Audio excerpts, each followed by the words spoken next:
Mi bisnieto me miró fijamente a los ojos y me soltó que yo era una carga inútil en esta casa. Me dijo que mi jubilación no cubría ni la mitad de los gastos, que era un viejo cascarrabias que solo sabía quejarse, y que lo mejor sería que buscara un asilo para no estorbar más la vida familiar. Esas palabras brotaron de la boca de un joven de 25 años al que ayudé a criar, que comió en mi mesa, que durmió en mi regazo cuando era niño. Pero lo que él ignoraba, lo que ninguno de ellos sabía, era que detrás de este anciano estorbo se escondía una historia que transformaría por completo la manera en que me veían. Escúchame hasta el final, porque este relato te revelará cómo a veces las personas que más amamos son las que menos nos conocen. Mi nombre es Juan, tengo 80 años, y a lo largo de mi vida fui reconocido como un hombre de carácter firme, serio, de esos que no expresan mucho afecto.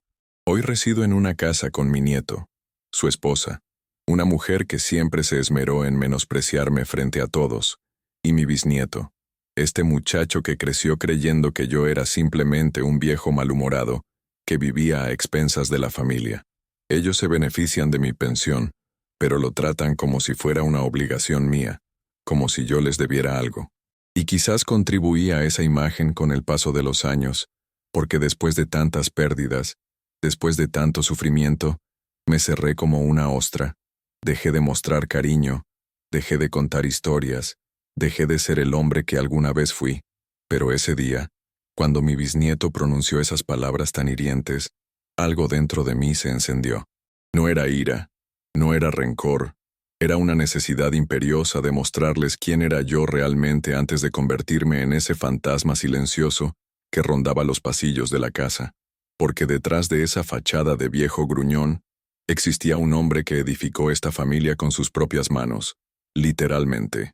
Un hombre que sacrificó sueños, que enfrentó tragedias, que perdió a seres queridos más que a su propia vida, y que aún así nunca dejó de luchar por quienes quedaron.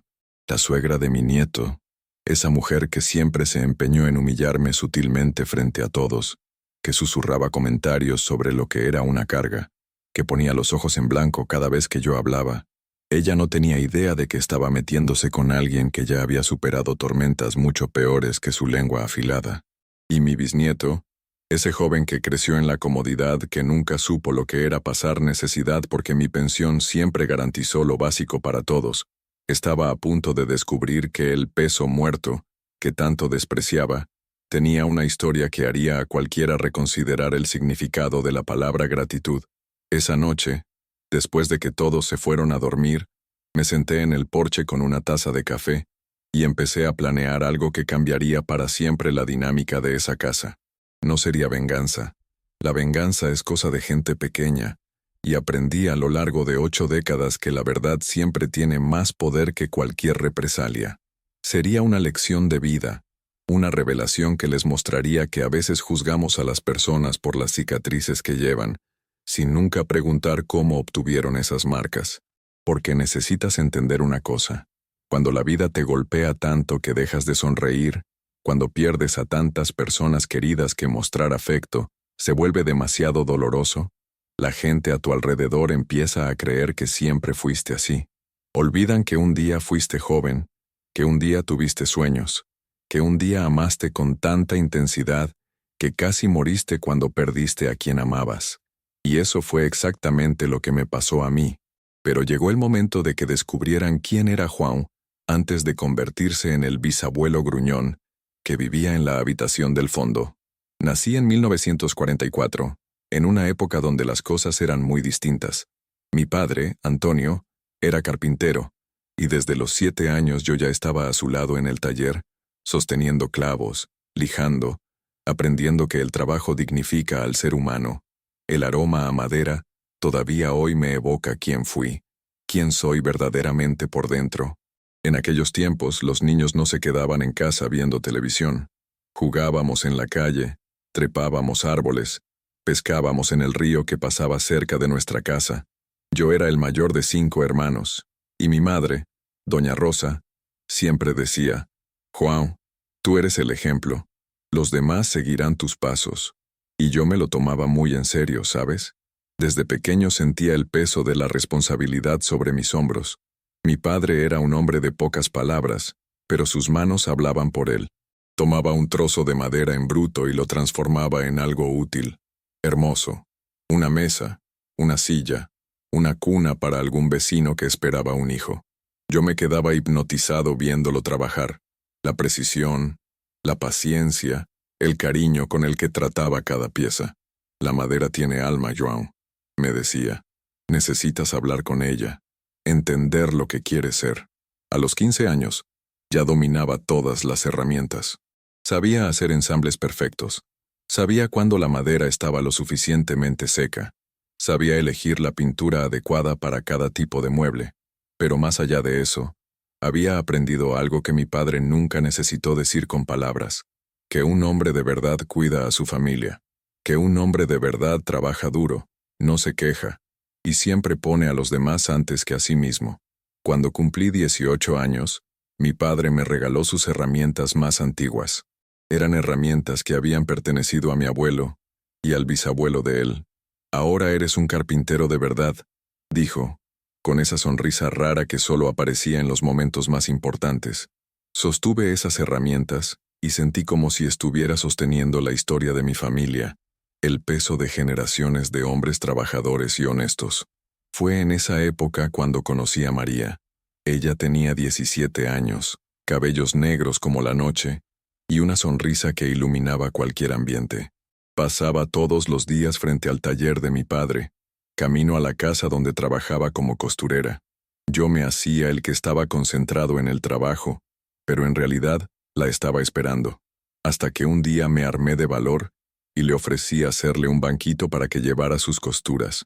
¿Harías eso por mí?, preguntó ella, con esos ojos brillando de una forma que me hizo olvidar cómo respirar.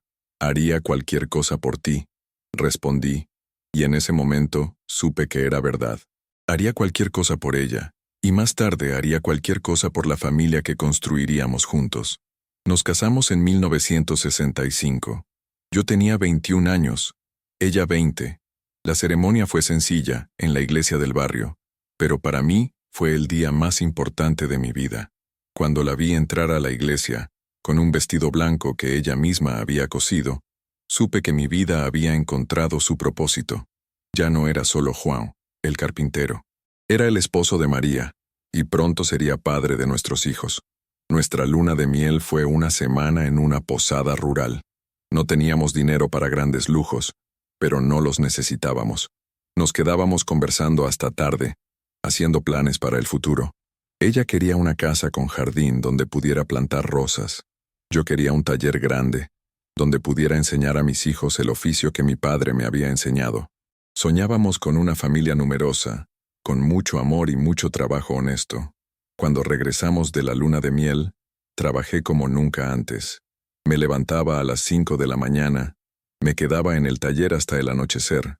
Cada mueble que hacía era pensando en el futuro de mi familia. Cada peso que ganaba lo guardaba con cariño para comprar nuestra propia casa. María cosía para afuera, y juntos logramos juntar suficiente dinero para dar el enganche de una casita sencilla, pero que era nuestra. El primer hijo llegó en 1967, Carlos, mi primogénito. Cuando el médico me lo puso en brazos, lloré como un niño. Ese pequeño ser, indefenso, dependía completamente de mí. En ese momento entendí lo que mi padre sentía cuando me miraba. La responsabilidad, el amor, el miedo de no ser lo suficientemente bueno, pero también la determinación de ser el mejor padre que pudiera ser.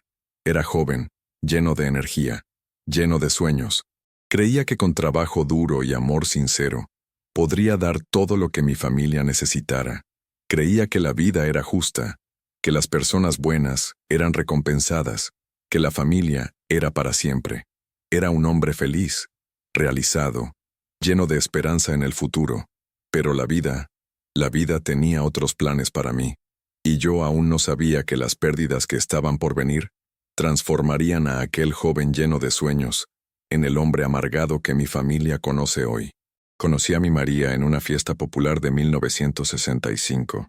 Ella tenía apenas 17 años, cabellos castaños que brillaban bajo las luces coloridas de las guirnaldas y una sonrisa que hacía que mi corazón se acelerara como un martillo golpeando madera. Yo ya tenía 21 años. Ya era considerado un hombre hecho y derecho, con las manos curtidas de tanto trabajar y una reputación sólida como carpintero en el pueblo. En aquella época, el noviazgo era algo serio. No existía esa idea de solo salir o de relaciones sin compromiso. Cuando un hombre se interesaba por una muchacha, era para casarse, para construir una vida juntos. Y eso fue exactamente lo que nos pasó a María y a mí. Después de 2 años de noviazgo, siempre bajo la supervisión de su familia, nos casamos en una ceremonia sencilla en la iglesia del centro del pueblo. Nuestra luna de miel fue una semana en una posada en la costa. Recuerdo como si fuera ayer. María quedó fascinada con el mar. Nunca había visto tanta agua junta en su vida. Nos sentamos en la arena, tomados de la mano, planeando nuestro futuro. Ella quería 3 hijos, yo quería 5. Al final, Dios nos bendijo con 4. Roberto, Ana, Carlos y Lucía. Los primeros años de matrimonio fueron los más dichosos de mi vida. Construí nuestra primera casa con mis propias manos, cada tabla elegida con esmero, cada clavo martillado con amor. Era una casa sencilla pero sólida, con 2 habitaciones, una sala pequeña y una cocina donde María preparaba las mejores comidas que jamás probé. El aroma a frijoles sazonados con laurel y el bullicio de los niños corriendo por el patio eran la banda sonora de mi felicidad. Roberto nació en 1968, un niño fuerte e inteligente que desde pequeño mostraba interés por mis herramientas. Ana llegó 2 años después, una niña dulce que tenía la misma sonrisa de su madre. Carlos llegó en 1972, más callado que sus hermanos, siempre con un libro en la mano. Y Lucía, nuestra Benjamina, nació en 1975, completando nuestra familia. Trabajaba de sol a sol para mantenerlos a todos. Mi taller estaba en la parte trasera de la casa, y el sonido de la sierra y el martillo se mezclaba con las voces de los niños jugando. María cuidaba la casa y a los hijos con una dedicación que me conmovía cada día. Ella tenía el don de transformar cualquier situación difícil en algo soportable, siempre con una sonrisa en el rostro y una palabra de aliento. Las tardes de domingo eran sagradas en nuestra casa. Después del almuerzo, nos sentábamos en el porche, yo con mi vieja guitarra tocando las canciones que aprendí en mi juventud, María cosiendo o tejiendo, y los niños jugando en el patio. Roberto ya mostraba aptitudes para la carpintería, siempre pidiéndome ayuda con pequeños proyectos. Ana le gustaba cocinar con su madre, aprendiendo recetas que pasaban de generación en generación. Carlos prefería leer, soñando con un futuro diferente al nuestro, y Lucía, aún pequeña, corría de un lado a otro, llenando la casa de risas. Pero la vida, como descubriría más tarde, tiene una forma cruel de enseñarnos que la felicidad es tan frágil como el cristal. Las primeras señales de que algo estaba cambiando aparecieron cuando Roberto cumplió 15 años. Empezó a cuestionarlo todo. ¿Por qué tenía que estudiar si iba a trabajar conmigo de todos modos? ¿Por qué no podía salir hasta más tarde? ¿Por qué nuestra casa era más pequeña que la de los vecinos? Ana, que siempre fue mi princesa, empezó a interesarse por muchachos que yo no aprobaba. Jóvenes sin futuro, sin responsabilidad, que solo querían divertirse. Intentaba hablar con ella, explicarle que un padre solo quiere proteger a su hija, pero ella me miraba como si yo fuera un extraño, como si mis palabras ya no tuvieran sentido. Carlos, mi hijo más estudioso, empezó a hablar de ir a la capital, a la universidad, a seguir un camino que yo no entendía. No es que estuviera en contra del estudio, todo lo contrario, pero la idea de verlo partir, de no tenerlo cerca, me asustaba más de lo que quería admitir. Y Lucía, aún niña, empezó a percibir las tensiones que crecían en nuestra casa. A veces la encontraba llorando en su habitación, sin saber explicar por qué.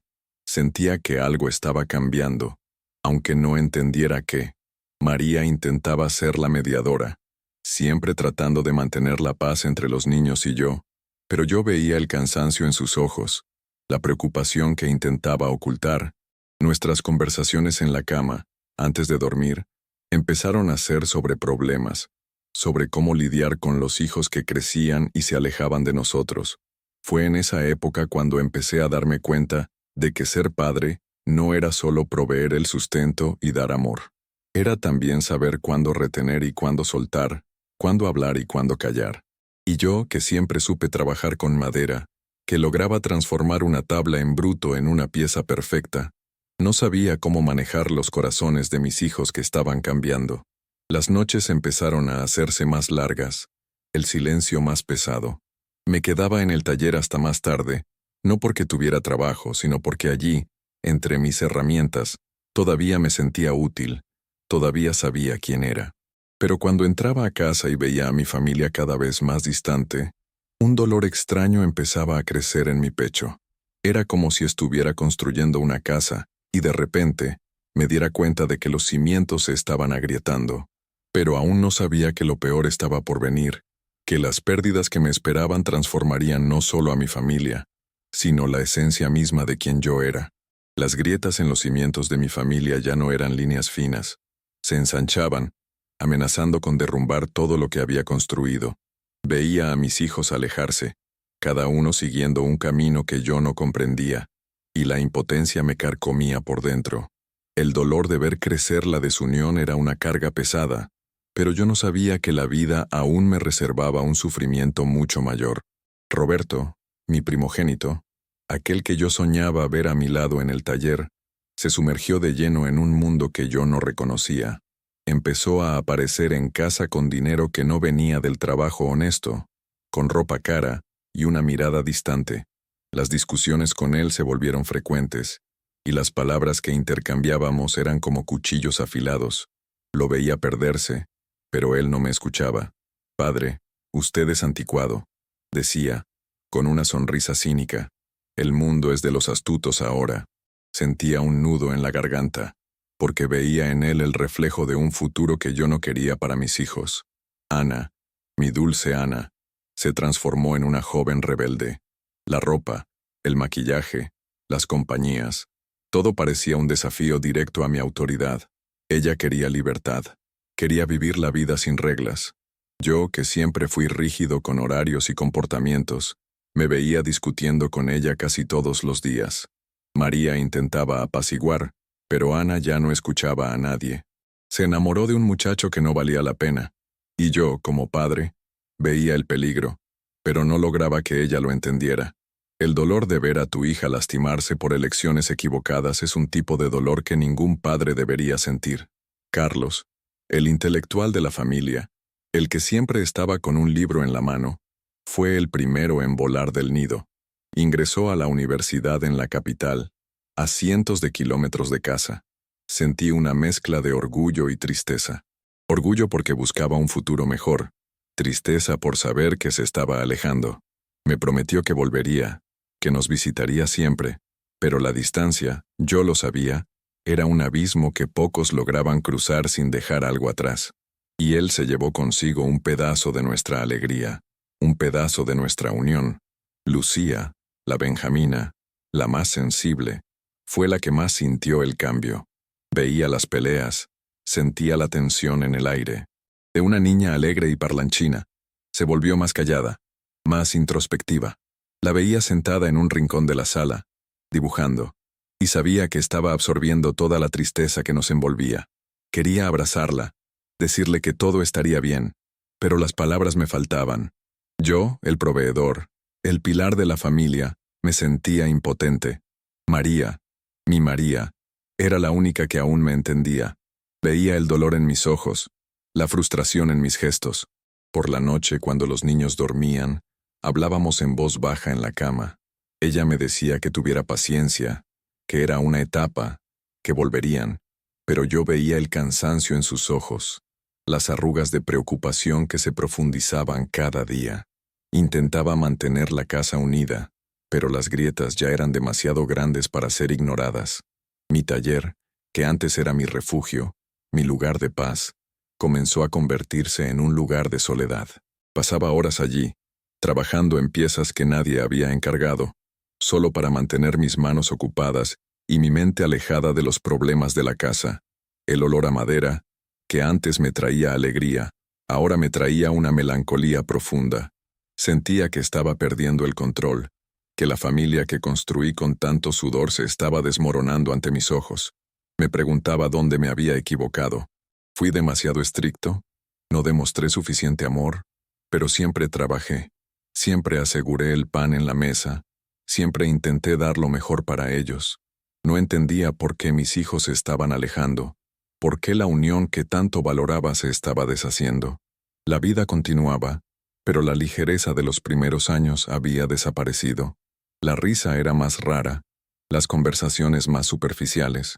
Me sentía como un carpintero que construyó un puente sólido, pero que ahora veía las tablas soltarse una a una, sin que yo pudiera hacer nada para impedirlo. Y fue en este escenario de creciente distanciamiento y angustia silenciosa que la primera gran tormenta se abatió sobre nosotros. Una tormenta que no vino de afuera, sino de dentro de nuestra propia casa, y que cambiaría para siempre el curso de mi vida y la dinámica de nuestra familia.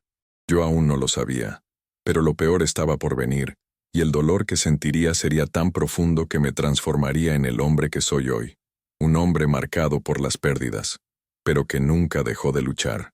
Las grietas en los cimientos de mi familia ya no eran líneas delgadas, se ensanchaban, amenazando con derrumbar todo lo que había edificado. Veía a mis hijos distanciarse, cada uno siguiendo un rumbo que yo no alcanzaba a comprender, y la impotencia me corroía por dentro.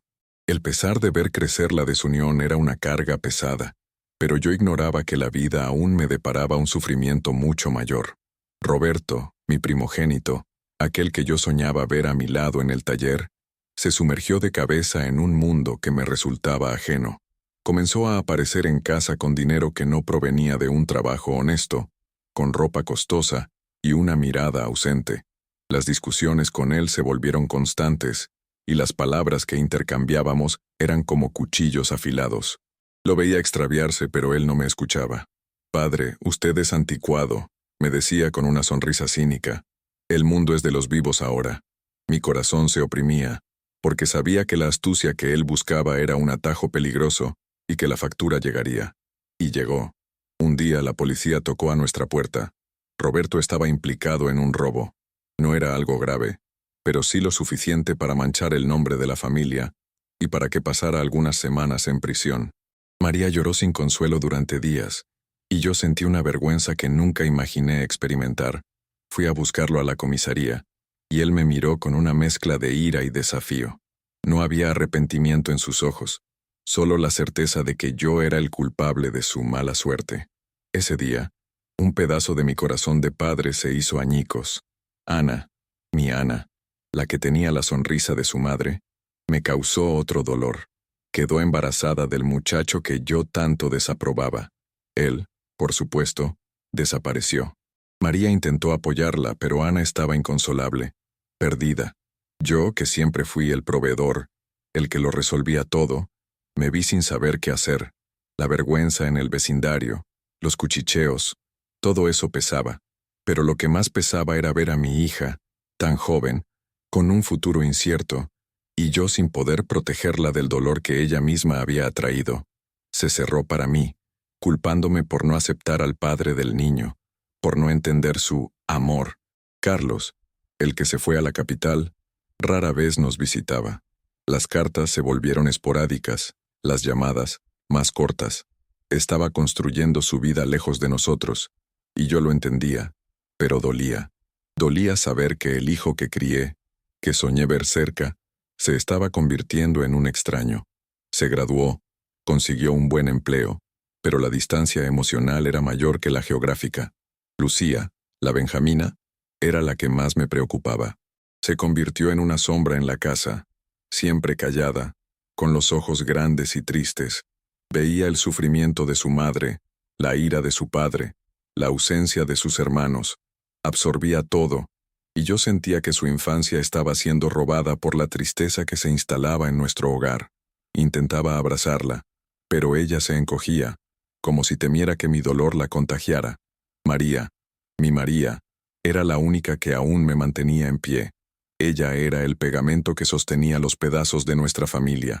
Pero yo veía el cansancio en sus ojos, el agotamiento en su cuerpo. Las noches en que lloraba en voz baja, creyendo que yo dormía, eran incontables. Intentaba ser fuerte por todos nosotros, pero la vida le estaba cobrando un precio demasiado alto. Fue entonces cuando la tragedia se abatió sobre nosotros de forma definitiva. María empezó a sentirse mal, cansancio, dolores, una palidez que me asustaba. La llevé al médico, y el diagnóstico llegó como un golpe de martillo en la cabeza. Una enfermedad grave, incurable, que la consumiría rápidamente. Me negué a creerlo.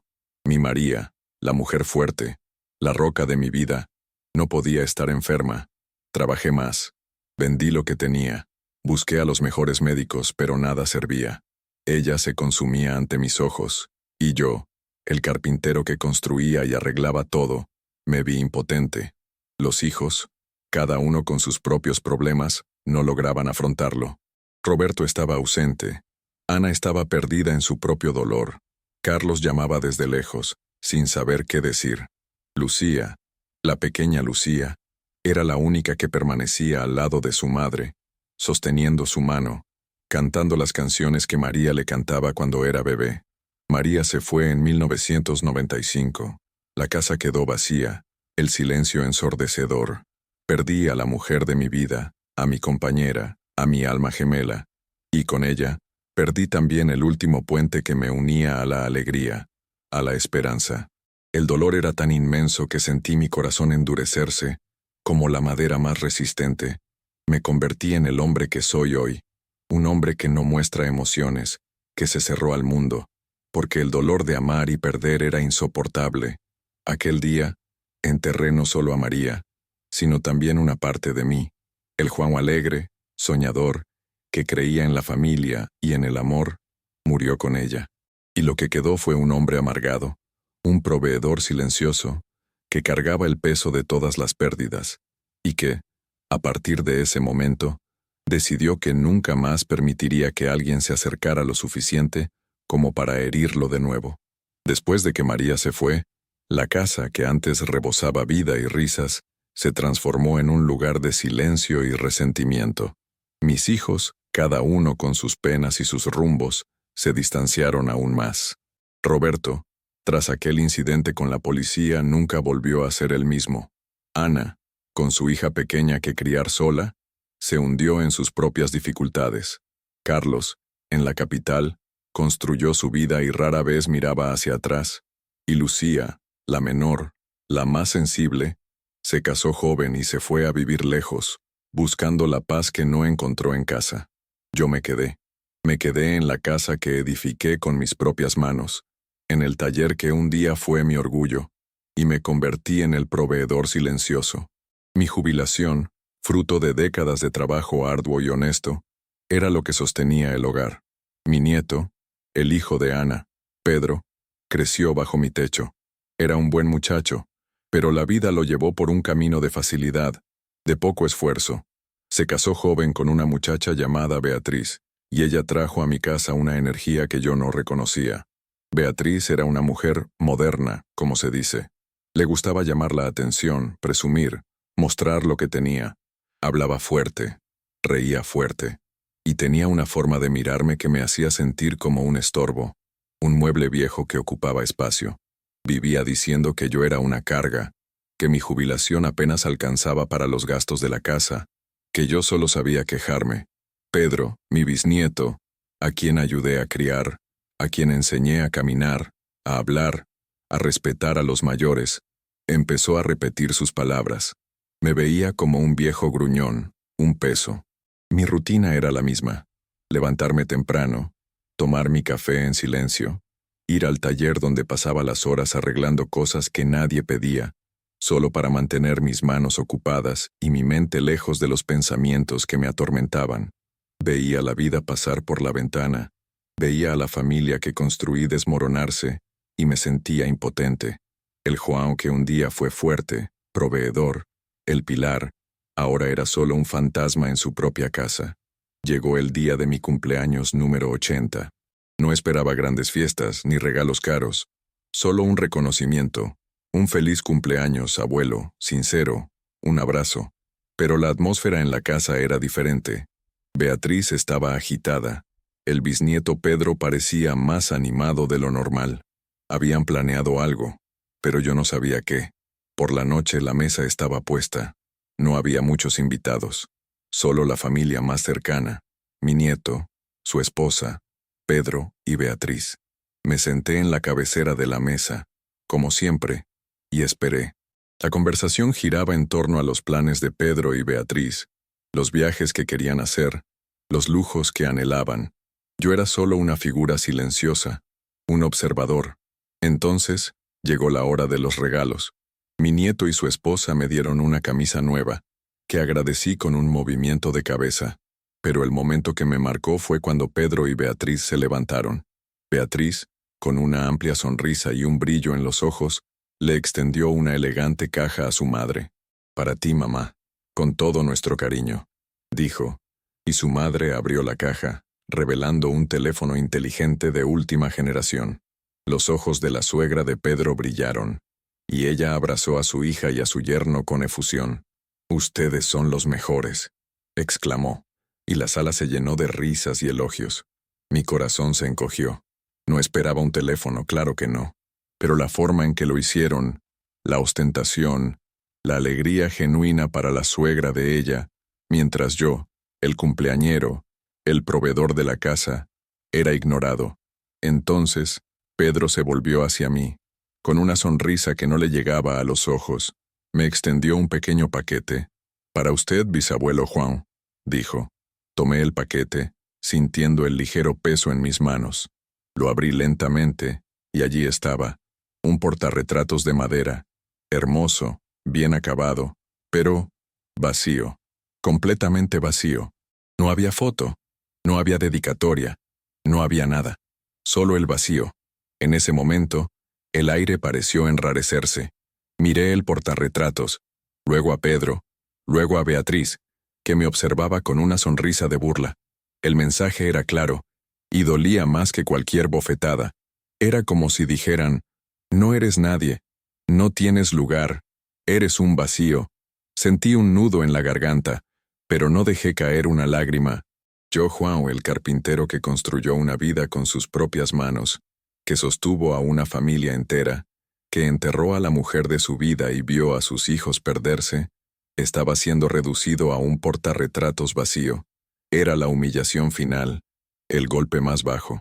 Me levanté de la mesa sosteniendo el portarretratos vacío.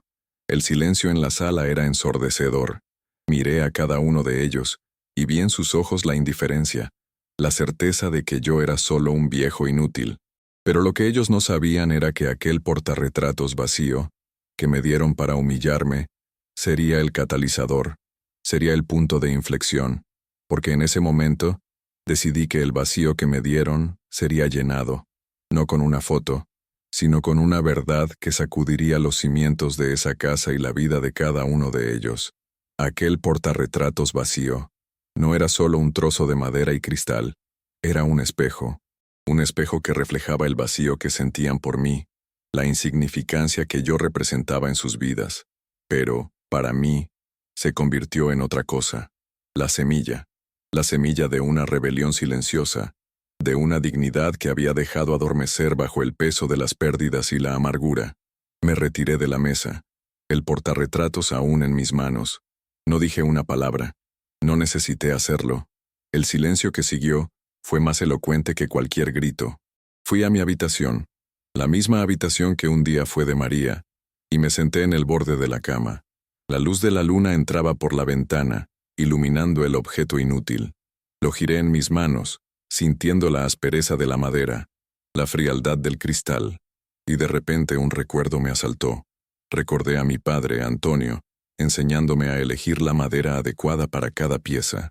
«Juan», decía, «la madera en bruto puede parecer sin valor, pero con las herramientas correctas y la paciencia necesaria, se transforma en algo hermoso y duradero. Nunca subestimes el potencial oculto». Esas palabras, pronunciadas hace más de 70 años, resonaron en mi mente. Yo era la madera en bruto, y ellos, con su arrogancia, pensaban que yo ya no tenía potencial, pero estaban equivocados. Yo, Juan, el carpintero, siempre fui un hombre de construir. Construí mi casa, mi familia, mi vida, E incluso después de que todo se desmoronara, seguí construyendo, aunque fuera solo una fachada de indiferencia. Pero ahora, era el momento de construir algo nuevo, algo que ellos nunca esperarían. Esa noche, no dormí. Repasé cada detalle de mi vida, cada sacrificio, cada pérdida. Recordé los primeros años de trabajo, mi taller siempre lleno de encargos, el dinero que guardaba, centavo a centavo, para asegurar el futuro de mi familia. Nunca fui de derrochar. Cada moneda era ganada con sudor, y yo sabía el valor de cada una. Y fue entonces cuando la idea, que venía madurando en algún rincón olvidado de mi mente, tomó forma. El peso muerto que tanto despreciaban tenía un secreto que guardaba desde hacía décadas, un plan de contingencia para un futuro incierto. Siempre fui previsor. Desde joven, cuando vi la inestabilidad del mundo, decidí que nunca dependería de nadie. Y María, mi María, siempre me apoyó en eso. Es bueno tener un guardadito, Juan, decía. Nunca se sabe lo que traerá el mañana. Ese guardadito no era una cantidad cualquiera. Era el resultado de una vida entera de trabajo, de inversiones discretas, de una disciplina financiera que pocos entenderían. No confiaba en los bancos, no confiaba en los papeles. Confiaba en mi trabajo y en mi capacidad de prever el futuro. Y así, a lo largo de los años, fui adquiriendo, poco a poco, sin alarde, lo que se convertiría en mi mayor activo. No era una herencia, no era un tesoro escondido, era algo mucho más sólido, mucho más mío. Era una serie de propiedades, pequeños terrenos, casas antiguas, galpones que compré y reformé con mis propias manos, sin que nadie lo supiera. Los alquilaba, y el dinero de los alquileres se reinvertía en más propiedades, siempre en secreto, siempre a mi nombre, sin que la familia supiera la verdadera extensión de mi patrimonio. Ellos creían que yo vivía solo de mi jubilación, que apenas alcanzaba para los gastos. Pocos sabían que la jubilación era solo una fracción de lo que realmente poseía. Tenía un cuaderno antiguo, de tapa de cuero, guardado en el fondo de un baúl en mi taller. En él anotaba cada detalle, las direcciones, los valores, los contratos de alquiler, los nombres de los inquilinos. Era mi mapa del tesoro, un tesoro construido con sudor e inteligencia, lejos de los ojos curiosos y de las manos codiciosas. Esa noche, mientras la casa dormía, fui al taller. El olor a madera me calmó. Abrí el baúl, tomé el cuaderno. Las páginas amarillentas, la caligrafía firme, cada línea un pedazo de mi historia. Yo no era un vacío, yo era un constructor, un proveedor, un hombre que, incluso ante las mayores pérdidas, nunca dejó de planificar y de proteger lo que era suyo. El portarretratos vacío estaba sobre la mesa de mi habitación. Lo miré de nuevo. Ya no me humillaba, me impulsaba. Ese vacío sería llenado, no con una foto, sino con la verdad sobre quién era yo, sobre lo que tenía, y sobre lo que ellos estaban a punto de perder. El plan comenzó a dibujarse en mi mente. No sería un plan de venganza, sino de revelación. Demostrarles que el viejo gruñón que despreciaban era, en realidad, el cimiento que sostenía sus vidas, y que, así como un carpintero puede derribar una casa mal construida, yo podría desmantelar la ilusión en la que vivían. La madrugada se extendía, pero el sueño me había abandonado. El portarretratos vacío yacía sobre la cómoda, un recordatorio silencioso de la humillación, pero ahora también un símbolo de mi resurgimiento. Ya no era el viejo gruñón y pasivo, era Juan, el carpintero, el constructor, y era hora de reconstruir mi propia dignidad. Mi plan no era impulsivo, no estaba impulsado por la ira, era calculado, como cada corte de madera que había hecho en mi vida. Sabía que la verdad, cuando se presenta bien, tiene el poder de derribar las ilusiones más sólidas, y la ilusión en la que vivía mi familia, de que yo era una carga, estaba a punto de desmoronarse. Lo primero que hice, tan pronto como amaneció, fue ir a mi taller, no para trabajar la madera, sino para organizar los papeles. El cuaderno de tapa de cuero, mi fiel compañero de décadas, contenía el mapa de mi patrimonio. Cada propiedad, cada contrato de alquiler, cada recibo de impuestos. Los revisé uno por uno, confirmando direcciones, fechas, valores. Era un trabajo minucioso, pero tenía tiempo, y la paciencia era una virtud que la vida me había enseñado a la fuerza. Necesitaba un aliado, alguien de confianza que pudiera ayudarme a formalizar todo, a dar peso legal a mi verdad. Recordé a un viejo amigo, el doctor Almeida, un abogado jubilado que conocía desde la juventud. Era un hombre íntegro, discreto y, sobre todo, justo. Sabía que me ayudaría sin cuestionar, sin juzgar. Lo llamé al día siguiente, algo que no hacía desde hacía años. Su voz, un poco más débil por la edad, pero aún firme, me trajo un consuelo inesperado. Le expliqué la situación en líneas generales, sin entrar en muchos detalles, solo lo suficiente para que entendiera la urgencia. Aceptó recibirme en su oficina a la mañana siguiente. La visita a la oficina del doctor Almeida fue un hito. Llevé conmigo una carpeta llena de documentos, el cuaderno y el portarretratos vacío. Lo coloqué sobre su mesa sin decir una palabra. Él me miró, luego miró el portarretratos, y una sonrisa triste apareció en sus labios. Entonces, Juan, ¿qué te trae por aquí después de tantos años? Le conté todo, desde la muerte de María, el distanciamiento de los hijos, la llegada de Beatriz y Pedro, hasta la humillación del portarretratos. Hablé sobre mi vida de trabajo, sobre cómo construí mi patrimonio en secreto, no por desconfianza, sino por una necesidad de seguridad, de tener un puerto seguro para mí y para los míos, en caso de que algo sucediera.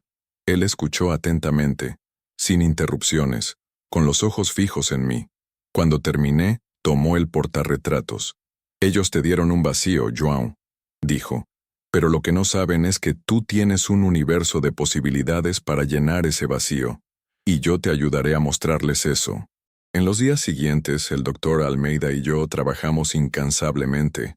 Él me ayudó a organizar los documentos, a verificar la legalidad de cada propiedad, a calcular el valor real de mi patrimonio.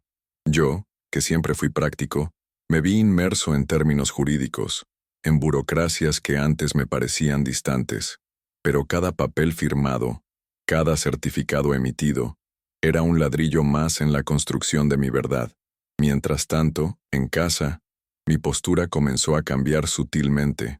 Ya no me escondía en el taller, empecé a sentarme en la sala, a observar. No participaba en las conversaciones, pero escuchaba. Veía a Beatriz ostentando sus nuevas compras, a Pedro hablando de sus planes de éxito sin esfuerzo. Ellos seguían tratándome con la misma indiferencia, la misma condescendencia, pero a mí no me importaba. Sabía lo que se avecinaba. Mi jubilación seguía siendo el pilar financiero de la casa, y no recorté nada. Dejé que siguieran viviendo en la ilusión de que yo era solo un viejo dependiente. Era parte del plan. La sorpresa sería mayor, el impacto más profundo. No buscaba venganza, buscaba claridad. Buscaba mostrarles el valor del trabajo, de la dignidad, de la gratitud. Quería que entendieran que el peso muerto que despreciaban era, en realidad, el cimiento sobre el cual sus vidas estaban construidas, y que ese cimiento, aunque silencioso, era sólido e inquebrantable. El doctor Almeida me aconsejó hacer un testamento, dejar todo en orden, no por miedo a la muerte, sino para que mi voluntad fuera clara e incuestionable. Estuve de acuerdo. Era importante que, incluso después de mí, la verdad prevaleciera. Me sentía más ligero, más fuerte. Aquel portarretratos vacío que antes me aplastaba, ahora me daba fuerza. Me recordaba que tenía un propósito, una misión, y esa misión era mostrarles que la vida no se compone solo de apariencias y bienes materiales, sino de valores, de respeto, de reconocimiento. La fecha de la revelación se acercaba. Le había pedido al doctor Almeida que programara una reunión con toda la familia, sin especificar el motivo. La curiosidad de ellos sería el anzuelo. Sabía que vendrían, esperando quizás alguna noticia sobre mi salud, o tal vez, con suerte, alguna herencia insignificante. Pocos sabían que la herencia que les presentaría no era solo material, sino una lección de vida que jamás olvidarían. Llegó el día de la reunión. Me vestí con mi mejor traje, el mismo que usé en mi cumpleaños, y coloqué el portarretratos vacío en mi maletín. El doctor Almeida me recogió en casa, y juntos nos dirigimos a la sala de estar, donde la familia ya estaba reunida. mi nieto y su esposa, Pedro y Beatriz. La atmósfera era de curiosidad mezclada con cierta impaciencia. Me miraban como si yo fuera un viejo excéntrico, a punto de anunciar alguna tontería. Buenas tardes a todos, comenzó el doctor Almeida, con su voz tranquila y profesional. Agradezco su presencia. El señor João me pidió que organizara esta reunión para tratar un asunto de suma importancia para la familia. Pedro puso los ojos en blanco, y Beatriz intercambió una mirada de hastío con mi nieto. Yo permanecí en silencio, observando a cada uno de ellos. El doctor Almeida abrió su maletín y comenzó a hablar. Como ustedes saben, el señor João es un hombre de 80 años, jubilado. Sin embargo, lo que quizás no sepan es que, a lo largo de su vida, construyó un patrimonio considerable, fruto de décadas de trabajo y de una visión de futuro que pocos poseen. Pedro rió por lo bajo. ¿Patrimonio? Abuelo João apenas puede pagar las cuentas con su jubilación, doctor. No sea ridículo. El doctor Almeida no se inmutó. Tomó un documento y comenzó a leer.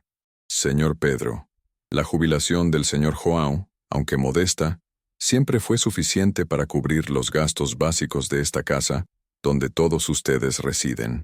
Sin embargo, el señor João posee otras fuentes de ingresos. Por ejemplo, es propietario de 3 inmuebles comerciales en el centro de la ciudad, alquilados a empresas sólidas, que generan un ingreso mensual que supera con creces el valor de su jubilación. La sonrisa de Pedro desapareció. Beatriz frunció el ceño. Mi nieto y su esposa se miraron, confundidos. El abogado continuó, enumerando propiedad tras propiedad. Un galpón industrial alquilado, 2 apartamentos en barrios valorizados, un terreno que había sido recientemente vendido por un valor significativo. Cada nombre de calle, cada valor de alquiler, cada transacción era leída en voz alta, con la frialdad de los números. Con cada revelación, sus rostros se contorsionaban de incredulidad. La arrogancia de Pedro y Beatriz se transformó en asombro, luego en una pálida vergüenza. Mi nieto y su esposa parecían haber recibido una descarga eléctrica. Ellos, que vivían bajo mi techo, sostenidos por mi jubilación, estaban descubriendo que el peso muerto era en realidad un hombre con un patrimonio que ellos jamás soñarían con tener. Cuando el doctor Almeida terminó, la sala quedó en un silencio sepulcral. Él entonces me miró y me hizo un gesto. Era mi turno. Me levanté, tomé el portarretratos vacío de mi maletín y lo coloqué sobre la mesa, justo en el centro, para que todos pudieran verlo. Ustedes me dieron esto en mi cumpleaños. Comencé, mi voz tranquila pero firme. Un portarretratos vacío. El mensaje era claro, ¿no? Que no soy nadie, que soy un vacío, que no tengo lugar. Miré a Pedro, que bajó la cabeza. Miré a Beatriz, que desvió la mirada. Ustedes creyeron que yo era una carga, que vivía a costa de ustedes, pero la verdad es que, durante años, fui el cimiento silencioso de esta casa, la jubilación que tanto desprecian y que apenas alcanzaba para los gastos en su opinión, era solo la punta del iceberg.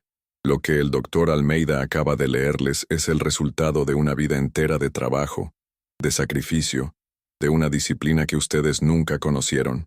Mi voz cobró fuerza. Yo, João, el carpintero, siempre construí. Construí esta casa, construí mi familia. Y cuando la vida me quitó todo, a mi María, la unión de mis hijos, seguí construyendo. Construí un futuro, un puerto seguro, no para mí, sino para los míos, para que, en caso de necesidad, hubiera un amparo. Tomé el portarretratos de nuevo. Ustedes me dieron un vacío, pero lo que no sabían era que ese vacío me hizo ver la ingratitud, el desprecio, la falta de respeto, ver que para ustedes el valor de una persona está en lo que puede ofrecer y no en lo que es. No soy un vacío. Soy la historia de un hombre que trabajó desde los 7 años, que construyó una vida de la nada, que enfrentó pérdidas que ustedes jamás imaginarían. Soy la prueba de que la dignidad no se compra, no se hereda, se construye, y que el respeto se gana, no se exige. Pedro levantó la cabeza, con los ojos llorosos. Beatriz estaba pálida, sin palabras. Mi nieto y su esposa parecían haber envejecido 10 años en minutos. No estoy aquí para humillarlos, continué, sino para que la verdad sea dicha, para que entiendan que el hombre que despreciaron, al que llamaron peso muerto, era quien, en realidad, sostenía sus vidas, no solo con la jubilación, sino con la sabiduría, con la experiencia, con la presencia que ustedes nunca valoraron. No me echaron de casa, me enseñaron quiénes son realmente, y me mostraron que la mayor riqueza de un hombre no está en lo que acumula, sino en lo que es capaz de soportar y de levantarse, y que la verdadera herencia no es dinero, sino la lección de vida que se deja. Volví a colocar el portarretratos sobre la mesa. Este portarretratos, que iba a ser un símbolo de mi insignificancia, ahora es un recordatorio de que la verdad, por dura que sea, siempre encuentra su camino, y que el vacío que me dieron, yo lo llené con mi propia historia. El aire en la sala se sentía denso, pesado con la verdad recién desvelada. Las máscaras cayeron, revelando rostros pálidos y ojos vacíos de excusas. Pedro y Beatriz, que momentos antes me miraban con desdén, ahora tenían la mirada baja, la vergüenza grabada en cada rasgo. Mi nieto y su esposa, que siempre fueron más pasivos, parecían haber envejecido 10 años en minutos. El peso de la revelación los aplastaba. El silencio que siguió ya no era el silencio de la indiferencia, sino el de la constatación, de la verdad que se imponía. Intentaron hablar, intentaron disculparse. Palabras vacías, yo lo sabía. Disculpas que nacían del miedo a perder la comodidad, no de un arrepentimiento genuino. Bisabuelo, no sabíamos, Pedro comenzó, con la voz quebrada. Beatriz, con un tono que intentaba ser dulce, pero que yo conocía bien, añadió, si hubiéramos sabido, habríamos actuado diferente, claro. Mi nieto y su esposa balbuceaban promesas de cambio, de gratitud. Los escuché, con la misma calma con la que escuchaba el viento silbar en mi taller. Pero no los perdoné de inmediato. El perdón es un proceso, y la confianza, un puente que lleva tiempo reconstruir, ladrillo a ladrillo, con la misma paciencia con la que se construye una casa. No los eché de la casa. No era mi estilo. No quería ser como ellos, usar el poder para humillar. En cambio, establecí nuevas reglas, con la ayuda del doctor Almeida. La casa seguiría siendo su hogar, pero el apoyo financiero proveniente de mis propiedades cesaría. Tendrían que aprender a valerse por sí mismos, a sentir en carne propia lo que es luchar por el pan de cada día, a valorar cada centavo. Yo mantendría mi habitación y mi taller, mi santuario, mi refugio. Era hora de que crecieran, de que aprendieran el valor del trabajo y la responsabilidad. Y allí, todo cambió, no solo para ellos, sino principalmente para mí. El polvo del rencor que cubría mi corazón, que lo endureció durante tantos años, comenzó a asentarse. El peso de las pérdidas que me transformó en un hombre amargado y silencioso, comenzó a disiparse, como la niebla matutina bajo el sol. Ya no necesitaba probar nada a nadie. Mi dignidad estaba intacta, y mi verdad, finalmente revelada. Aquel portarretratos vacío, que antes era un símbolo de mi insignificancia, ahora era un trofeo, un recordatorio de mi resiliencia. Regresé a mi taller con un nuevo propósito, una energía renovada que no sentía hacía décadas, no para arreglar lo que estaba roto, sino para crear. Empecé a esculpir pequeñas piezas de madera, juguetes para niños, objetos de arte que brotaban de mi imaginación. El olor a madera, que antes me traía melancolía y el recuerdo de las pérdidas, ahora me traía paz, un aroma a nuevo comienzo. Cada astilla de madera que quitaba era un pedazo de mi amargura que se desprendía. Cada pieza que tomaba forma era un pedazo de mi alma que se curaba. Donaba mis creaciones a orfanatos, a hospitales infantiles. Ver la sonrisa de un niño sosteniendo un carrito de madera hecho por mis manos, o un pequeño animal esculpido con cariño, era una recompensa mayor que cualquier fortuna, cualquier reconocimiento. Era la alegría pura, desinteresada, que había olvidado que existía. Me reconecté con Lucía, mi Benjamina.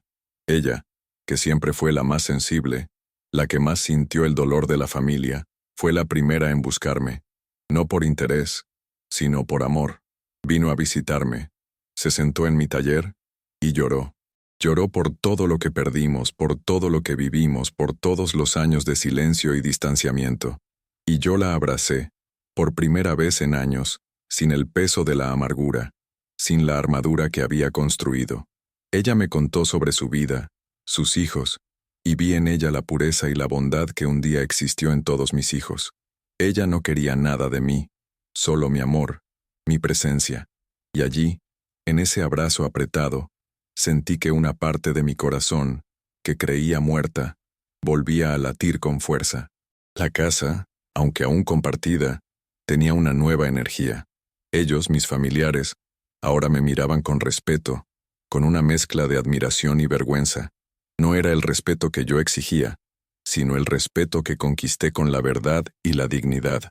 Aprendieron a valorarme por lo que representaba, no por el dinero, sino por la historia, por la resiliencia, por la lección que les di. La vida los forzó a madurar, a buscar sus propios caminos y yo, desde lejos, observaba, sin interferir, pero con la satisfacción de quien ve una semilla germinar. Yo, João, el carpintero, el bisabuelo de 80 años, ya no era una carga, era el cimiento, el hombre que, incluso después de haber sido quebrado en 1000 pedazos, logró reconstruirse, pieza por pieza, con la misma paciencia y precisión con la que construía sus muebles. La vida me enseñó que la verdadera fuerza no reside en nunca caer, sino en levantarse cada vez que la vida te derriba, con la cabeza en alto y el alma intacta. Hoy, me siento en mi porche, observando el atardecer, pintando el cielo con colores que me recuerdan la belleza de la vida, incluso después de las tormentas. El portarretratos vacío está en mi mesita de noche, pero ya no me causa dolor. Me recuerda la lección.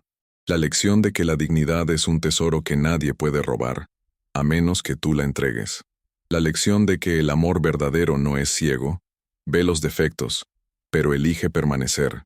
Y la lección de que la vida, por mucho que nos castigue, siempre ofrece una oportunidad para empezar de nuevo, para encontrar un nuevo propósito, para ser el héroe de tu propia historia, incluso cuando todos te ven como el villano. Mi viaje fue largo, lleno de pérdidas y dolores que me transformaron, pero al final, encontré la paz de quien sabe quién es, lo que construyó y lo que representa, la paz de quien, incluso ante el desprecio, eligió la verdad y la dignidad por encima de todo. Y esa paz, esa paz es el mayor legado que un hombre puede dejar. ¿Y tú? Ante la ingratitud y el desprecio, ¿seguirías en silencio por un amor no correspondido? ¿O hablarías por tu dignidad, cueste lo que cueste?